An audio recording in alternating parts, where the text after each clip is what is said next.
The Writing Way with Amanda Nicholson and Andy N. The Writing Way with Amanda Nicholson and Andy N. Welcome to The Writing Way. I am Andy N. And I'm Amanda Nicholson. Amanda, what is The Writing Way?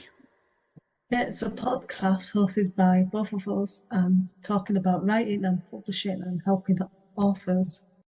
The Writing Way with Amanda Nicholson and Andy N. The Writing Way with Amanda Nicholson and Andy N. Okay, Amanda. Okay, we're doing a podcast. What's the podcast called? I don't lose count with Andy you. doesn't know. It's called The Writing Way. Yeah, now seriously, we've covered that as the introduction. What is the writing? That is the wrong way then. Oh, it is. This is meant to be a serious podcast as well, so yeah, we've gone completely wrong here. Now, obviously, this is episode number 3, and we don't have any guests this time, Amanda, do we? No, it's not normally a guest podcast. It's just an occasional thing when we get a guest on. Indeed. So this one, we've got a couple of topics we want to talk about today.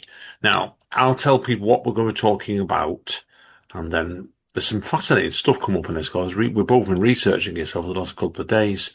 We're going to be talking about vanity publishing, hybrid publishing, and even touching a few publishing scams, aren't we, Amanda? Yeah. Now, obviously, well, first of all, now a lot of this, we have this set up in sections, but the sections may jump around a bit, as you will see this time. But we're going to start off with vanity publishing first of all. Also known as pay to publish, refers to a publishing model where authors pay a fee to have their book printed, rather than the publisher investing in the book's production and marketing. Unlike traditional publishing, where the publisher bears the costs and risks and royalties paid to the author, vanity publishing shifts the financial burden to the author. The vanity publisher's profit comes from the fees charged to the author and rarely from the book sales. Now, how far back do you reckon this goes, Amanda? Vanity publishing? I'm not sure, to be honest, because I know I came across it, I think 2015, 2016, but I also remember quite a long time ago, I couldn't tell you how far back this is, where there used to be a competition that was mentioned in papers and things. And you used to send your poem in, and you always won, and you were included in the anthology. And you didn't get any money, but you got the chance to buy this at an exclusive price. That's what A bit like the start of vanity publishing, that feels like to me. It goes way before then, actually. I've got a book like that. Oh, yikes! What? I'm going to show my age now. My very first poetry acceptance was back in 1992. I was 20. And this is always sticks me. This, well, I'll give you the one I think of the history was I sent this poem across to a book to be published, and they said, "Oh, we will give you royalties." And I think I paid what, £6, £7 for it or something. This little hardback book, and I've still got it. It's terrible. It's absolutely awful book. Yeah. Do you know how much royalties I got for it? Nothing. £1.50, but 18 months later. Well, you did all right. You did better than some people. True. Now, the actual term vanity, the very first case I found of a vanity book that got published, and this is a fascinating book. I studied this book at university in literature. Have you heard of a writer called Ernest Vincent Wright? No. He's very most famous for doing a book in 1939 called Gatsby. Okay. And do you know what's interesting about Gatsby is? No. It's written entirely in lipogram. Do you know what lipogram is? I have no idea. It's where he wrote a 50,000 word novel without using the letter E once. Oh, wow. I know. And then, he was unable to find a publisher for this work. And I thought, yeah, I can see potentially why. Yeah. And he I know also, we've come across some people that do poetry where they miss a vowel out, which is quite challenging, but to write a whole book like that. yeah, exactly. He was unable to actually find a publisher for this book. I never know why. And he ultimately chose to publish it through a vanity press. But the actual term vanity press appeared in mainstream US publications as early as 1941. Yeah. And there's actually, in that year, somebody called C.M. Formlagi was sentenced to 18 months in a US prison for mail fraud, arising from his scheme that promised book promotion, aligning like a catalogue, expert editing. In reality, he accepted all books and acted as an agent bringing books to his own publishing houses. That sounds like some of the vanity and scam publishers I've come across more recently. Yeah, exactly. It's It's fascinating. not It's fast. changed, has it? No, really, no. It's actually when I came across that, oh, that's really interesting. That so, you'd like anyway. So, what have you got to say about vanity management? I've got a real life example on this one. I Next, just came up with some tips basically to sort of see if it's a vanity publisher or if it's like a scam sort of thing. Like even if it's saying it's going to pay you royalties, it might still be a scam. So some of the things I came hmm, up with, if you do get as far as submitting and you get accepted, just to read the contract, look for any mention of payment for publishing your book and break down what you need to make your book publishable if it is like a vanity or a hybrid. Because they'll say, oh, they'll do your cover design and editing and they might throw in something else. But if you actually break down how much is that going to cost and what you can do yourself or outsource to somebody that's going to give you a better price and is probably more professional. Most of the time, it's going to break down a lot cheaper. yeah, I think you're right. Of it is I've come across a lot of examples on this, and you see, and my real life example is I've got a friend, and you've met this friend, and I can't name him, obviously for legal reasons, because it's a bit of a sore topic for him, this one. His first novel, he actually, his wife at the time basically found it under his bed, and he wrote it about 10, 15 years before, and told him he should send it to a publisher. The stupid gentleman sent it to one of these vanity ones, and it cost him about £400. And he got a couple hundred, well, got about 50 copies off them. And they're propping up his bedroom door for years. It works. He couldn't sell them. And, but what did it, with vanity publishers, Amanda, just so people know, and this happened in this friend's case, is they actually got a cover that, well, they shouldn't have got in the first place. It was a great cover. This base ripped it off somewhere and did no editing, no proofing, and no nothing on the book. Yeah, Just put it out. No work. yeah. I've seen people get scammed into it, and they'll say they do the editing, and it's gone out with like so many mistakes in it. And sometimes it's the case where they've done their version of editing and have actually added mistakes to it. No, it's terrible.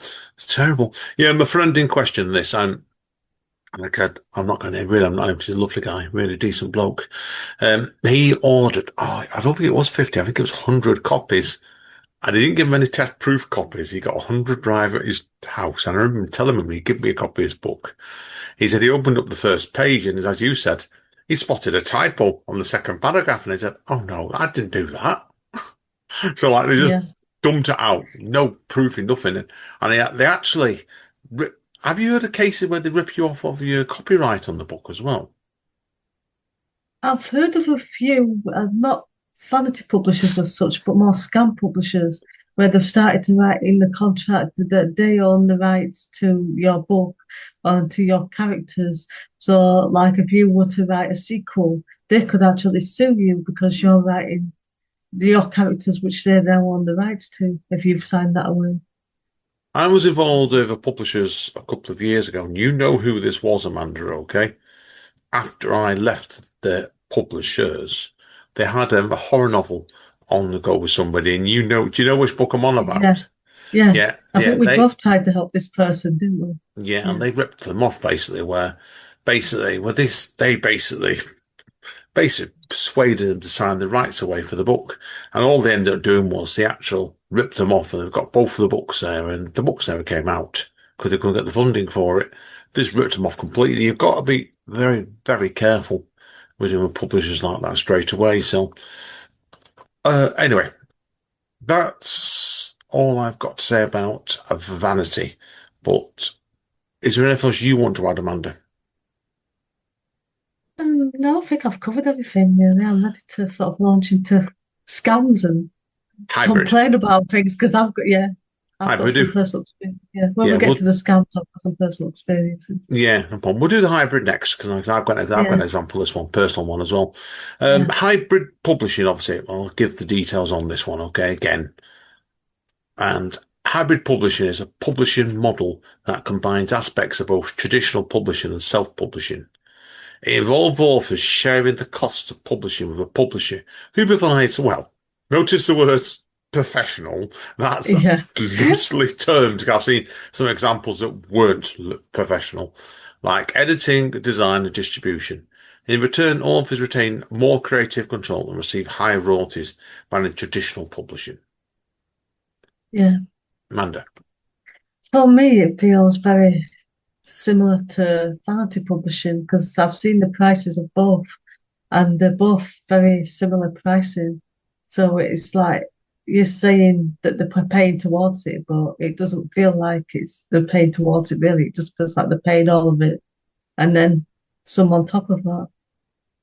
And the higher royalty fee only works if you actually sell copies because more percentage of something is still the same. If you're not selling any copies, it's still nothing. So, Yeah, no, you did right with it.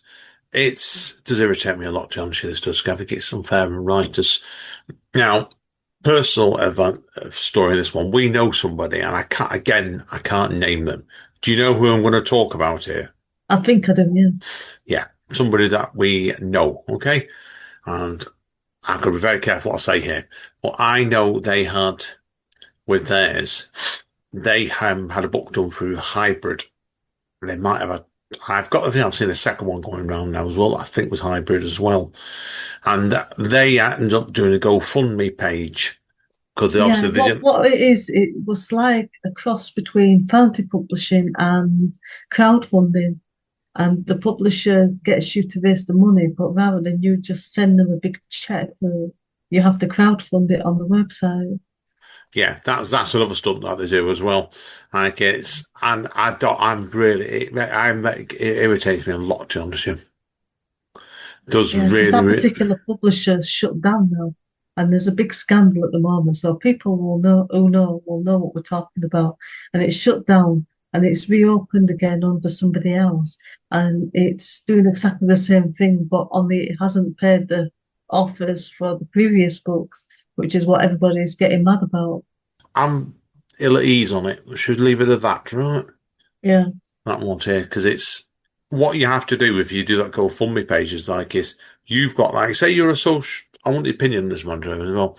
Say you're running your own social media, obviously like a lot of writers are. You have to then blanket on that constantly to get people to go onto that GoFundMe page. And I'm of the opinion, I think it's a real problem for yourself when it takes over your time when really you could be doing something more constructive, couldn't you? Really trying to lay up interviews on other bits and readings and stuff yourself. But it has to be that then to get that paid for. And yeah. I mean, in a way, I think like they're buying a copy of the book, but before it's actually been published, so they do get something out of it.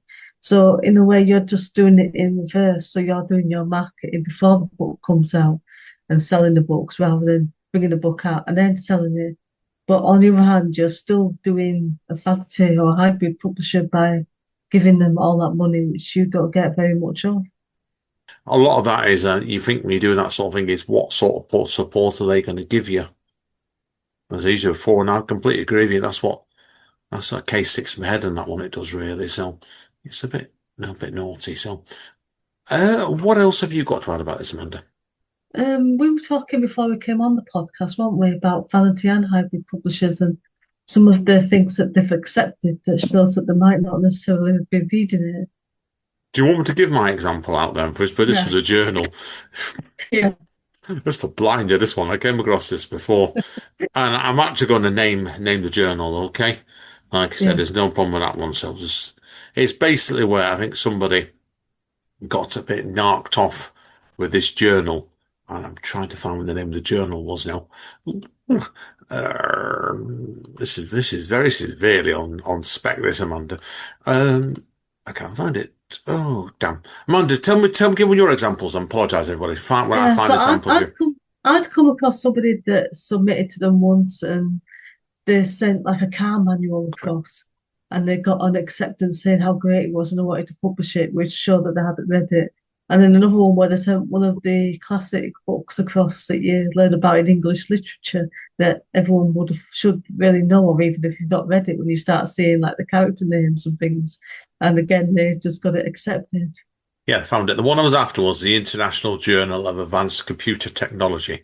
Who, yeah, sounds very good, doesn't it? But they accepted publication a paper called, and we're gonna have to apologise for the bad language on this. It sent a paper across to them called "Get Me Off Your Fucking Mailing List," and it consisted of the sentence. Guess what? The sentence was, Amanda. Get me off your effing mailing list over and Repeated over quite again. a few times, and it got accepted. So it just is a good warning, to be honest with you, doing some papers like that is they accept anything.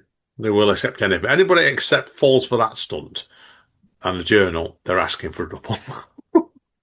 So, but anyway, is there anything else on the hybrid, Amanda, before we go into scams? No, no, I'm ready to launch into Right. scams. Okay, well, I've got no introduction for publishing scams. You come across some belters. Now, I've seen this one come up a couple of times, Amanda, before I let you do one, okay? Yeah, Where some, should we say scams rather than vanity, where they've claimed Mark Twain and Jane Austen both used vanity publishers, would you believe? I don't think so. No, it didn't happen. This is incorrect, and it confuses self-publishing with vanishing publishing, because those two self-published the books back in the 1840s and beyond and whatever, not vanity. Amanda. Yeah, so I'm going to start first with some tips for trying to find out if something is a scam publisher.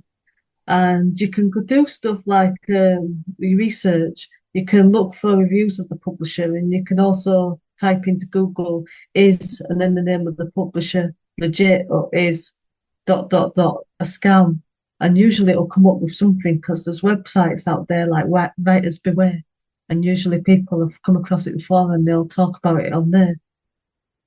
And then also look at the people who work there because often it'll tell you who the people are, like who's the editor and who does marketing and things like that. And then if it's in the UK, you can check Companies House and that will tell you about them, including like if they've shut down or what the person, who the person is that owns it and the other companies. And if they've set up like lots of publishing companies that shut down quite frequently, then, there's something a bit dodgy going on. And then I think in other countries they have that the equivalent of it, but you'd have to look it up in your countries what your version of Companies House is to find it. And then also how long have they been going? All great points indeed, that one, Amanda. Now, obviously, personal examples here. I've got one. Do you want to talk about your example? Yeah, yeah. Obviously I can't mention it because it's opening myself up to having to prove stuff which is just a pain and I just can't be bothered with it, even though I can prove it. Yeah, yeah, no, so I'll talk about my two little brief examples, okay? Yeah. And we'll go to yours. Yours is a real nasty one. So the worst things I've ever come across this was yours. But yeah, mine was do you remember you might remember both of these. First of all, I had a poetry collection accepted about 8 years, 7 or 8 years ago, by 7 years ago it was. And what happened here was I bought a book off somebody, a writer who I do really like as well. And I really liked the collection they put together, this publisher. Fantastic pamphlet it was. And they said to me, why do you send across your forthcoming collection, Andy? So I did. They accepted it. Do you remember what they did here, Amanda, with this one? Was this the one where they wanted you to buy so many copies of the book? That was one part of it. But Yeah. what they did was I had quite a bit of conversations with them. Went on for about a month, this did. Bits and pieces. They loved the book. They said they wanted to publish it. It went backwards and forwards a little bit. And then they sent the contract to me. And the contract, if you remember, Amanda, contract was fairly fine. But it put something in the bottom of the contract that a friend of mine who had been publishing hadn't had. And I believe they did that because they didn't know my name. And the writer that they published also from the UK, they did know. Yeah. So they were looking at me like thinking, oh, we can scam this guy. And they put in it. This we've got to be careful people with contracts. 50 to £50 for editing services. And their distribution wasn't much good anyway, so I turned them down. Yeah. It is pretty rubbish now because it's like £50 sounds good for editing, but it's a publisher, and it's not supposed to be a fancy publisher, so it shouldn't be charging you at all. No, And you wouldn't um, get much decent editing for £50 anyway. exactly. And then I had on top of it another publisher, which is an American one. This was. This came up. Oh, blimey. One of the big one of the big opportunity newsletters were on. I can't remember which one it was now. I'm not going to name it anyway. Where I sent it across to them. I got a couple of quick emails. Then it became apparent they were vanity, where they wanted me to pay for. Do you remember what I told you what this fee was? I can't remember. They claimed it was hybrid. It was £1,500. Yeah. So for 50 copies, and as my answer was no. No. So you got to watch people and stuff people honestly because they do poor kinds of stunts on you. Amanda's case is more severe, I'm thinking Yeah, of. so I'll start with the worst one first because it's the first one that I came across. And I had a book published about 10 years ago now, it was, wasn't Must be pushing 10 years it? ago. Yeah. With what I thought was a genuine small publisher. And it was really just a one-man operation. And he dropped a lot of old people into it. So it looked like he had lots of people working there, who I later found out didn't get paid either. And me and about a dozen other authors all had our books published and promoted it. And he made a lot of mistakes with it as well. Like we were talking about mistakes and bad edits as well earlier. I noticed a spelling mistake on the blurb on the back of the cover. And I got to the point where I went through my files to check because I thought, did I send that in with a mistake? Because at least then you could understand how it got there. And I hadn't, so they actually put the mistake in there. That because you But own it. the worst thing was when it got to the point where we are supposed to get paid according to the contract. Some of the earlier offers hadn't been paid and were starting to leave. And I started talking to one of them, and they got near my date of getting paid, and I didn't get paid either. And then they tried to change it and say, oh no, it'll be X amount of days because it takes longer. And it's like, well, firstly, you should have put that in the contract. And secondly, it just seems like, nobody's getting paid because there's people who have gone past that new date that you've just given and still haven't been paid. But I was one of the few people that tried to warn the rest of the authors. And that ended up with me being stalked online for about 6 or 7 months. That was pretty bad, that was. And if people are wondering with it that they putting posts up, and I remember this at the time, saying, oh, we've thrown people, free people out. And I can remember one of them, and I can't remember who one was. But and then basically people were saying, like, applauding him on the Facebook group. I remember you showing me this. It was shocking behaviour by people, It predatory was. behaviour. And then it was about 6 months later when everyone else got undone and put a post on it and they were all upset. And I just basically didn't say told you so in so many words, but I just said, oh yeah, that's what I was telling you about. And funnily enough, nobody responded to me. So Yeah. And then like these people have gone out of business, haven't they? At least once. yeah, and they've tried to set up under a new name at least once that I know of. But I don't really check in on them regularly, which is why I've given tips on how to spot a scam publisher, just because they could set up with somebody else, and there's plenty of old people out there that are scams as well. So it just helps to know how to spot one just in general. Yeah. And it's worth noting with this here, what Amanda's talking about everybody is, I can remember you showing me Facebook pictures of these people when they were going out on quite lavish meals. So it's Yeah, I like they remember were that. making Yeah, money off it. They were definitely yeah. making money off This it. this this particular guy who owned it was on Instagram, and he was boasted about this going to a restaurant with his wife or something, and it just got people's backs up because it's like, yeah, because that's from our wealthy money that you never paid us. Yeah.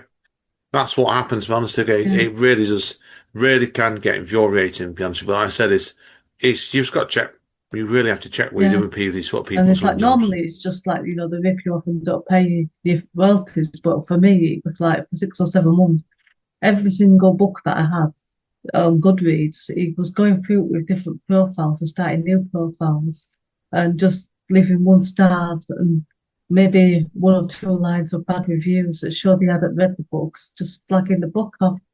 And then every time I logged onto Facebook and Instagram and the podcast we were doing, there was a new comment. And just before even looking at it, I knew it was him under a different name, but I just couldn't prove it. Yeah. Bad news, honestly. And then like the trouble is like if people like indie authors like we are, that damage that can do sometimes just by being somebody very selfish. And David downright nasty. It's really nasty what he did to you there. Yeah, It was I Dan. mean, it would have had an impact on the book sales because people don't know that and you can't explain it to them. This is what's happening. And then also, it got to the point where I just nearly stopped writing and doing everything.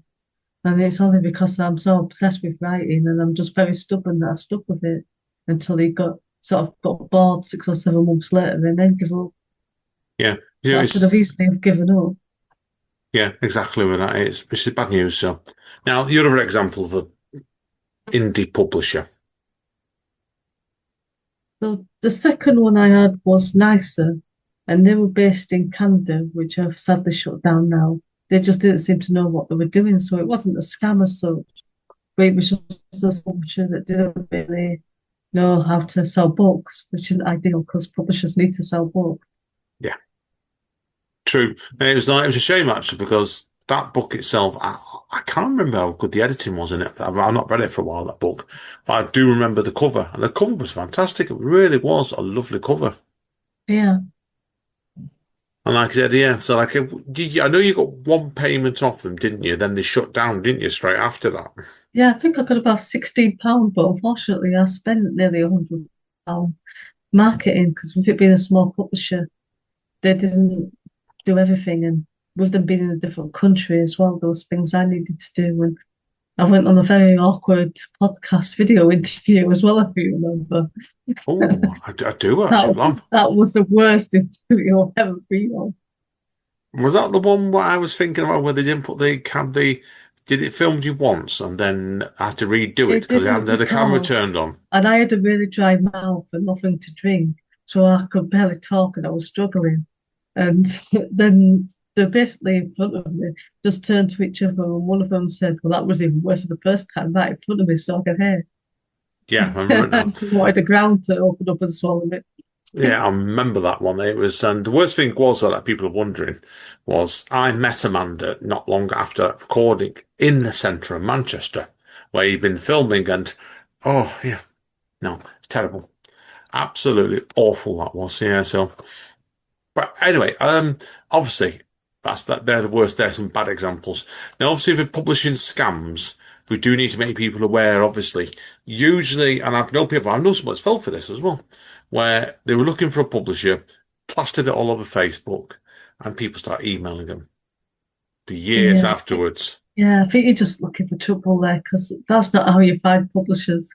I No, see it all the time where people are like, "How do I find publisher?" yeah. And then you've seen other ones like I have, Amanda, when I don't know how this happened. Some unreputable publishers get hold of someone's phone number, and what do they start doing?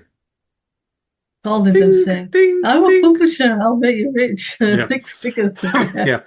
So the common trick is you find normally if they contact you, they may be all right, but odds on they're probably not. yeah. I think the only way it's going to be genuine if they contact you is if like you've self-published or you publish something and it's done really well and they've seen it.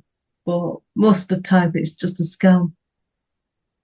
Yeah, that's pretty well it. And then obviously, like, it's not just writing, Amanda, is it? You get like be cautious of PR firms, and we've both had these. Oh, I've had some in the last few days try to sell me marketing, comparing my book to some pretty impressive things that even though I haven't seen, I know that they've got quite a large following. Yeah, I had one relatively recently where they compared a book I've not even bought out yet to three other authors, and I had to go back and double check them, and I thought to myself, nope, nope, nope. So, but there's a good one going around at the minute, Amanda. I read this on the author's page before, only dated a couple of weeks ago, where a PR firm contacted somebody offering them a Times Square billboard ad, a New York Times book review for $500. I So, don't think they're going to be getting that somehow. no, not in the slightest. So, right, No, it's a good price if you're actually getting that, but you're not getting it. no, no. So, indeed, is there any others you want to bring up, Amanda? There must be something else from your side. No, no, we've covered everything. Right, okay, yeah, I think we have just, in fact, we've got plenty to go for. Give people warnings, haven't we, straight away with Yeah. that. So, but obviously, we need to finish this on a positive note. There is good independent publishers out there. Not all of them are dodgy cowboys, are they? No, no, it's easy to find, but you've just got to sort of research people. And Yeah, then there's other things you need to look at just to see if they're what you're looking for, like the social media and the distribution, getting an idea of how many books to sell. But that's yeah, not so much about a scam, it's just whether it suits you or not. yeah. Now, the trick you do a lot of is I know you go on Amazon, don't you, and look at rankings, or is it rankings? Or Yeah. So I know it's not like the only way to find out, and there's other places to sell it, but that's usually a good indicator because people prefer to buy books from there. So it tells you like how high up it is. And I think there's like millions of books on Amazon. So the better the ranking is, the better sort of it indicates how good the book has sold. And yeah, then obviously reviews as well, no, agreed. especially if they're like verified reviews. Yeah, that pretty well says it all. Yeah, perfect. I agree. We also, me and these states, well, me and Amanda use Goodreads a lot as well, Amanda, don't we, for books as well? Because I don't tend to put my reviews on Amazon. I put them straight into Goodreads, and you can find a lot of very good reviews on Goodreads, I find as well. Yeah, Right. Okay, folks. Yeah, that's it for episode number 3 of. Should we say the wrong way or the right way? The writing way, Amanda. the writing way. Okay, folks. Amanda, take us out. Bye everyone. The writing way with Amanda Nicholson and Andy N. The Writing Way with Amanda Nicholson and Andy